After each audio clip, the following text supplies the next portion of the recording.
Sementara itu, Kota Denpasar diminta menyiapkan 3 destinasi yang berkaitan dengan air untuk kunjungan delegasi World Water Forum 2024.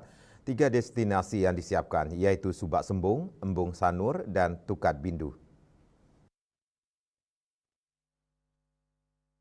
Wali Kota Denpasar Igusti Ngurah Jayanegara Minggu 12 Mei mengatakan pihaknya menyiapkan kalau terjadi kunjungan, namun hal tersebut tergantung panitianya.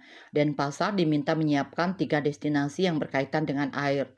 Menurutnya tak ada persiapan khusus untuk ketiga destinasi tersebut karena ia ingin menampilkan secara alami. Rencana kunjungan yang semula pada 22 Mei kini ditangani pemerintah provinsi sehingga ia mengaku belum mengetahui pasti kunjungan delegasi. Sementara TPA Suung yang terbakar kembali pada Rabu 8 Mei lalu telah ditangani dengan pengiriman sampah ke Tabanan selama WWF dan hal tersebut telah disetujui Bupati Tabanan. Citamaya Bali Pos melaporkan.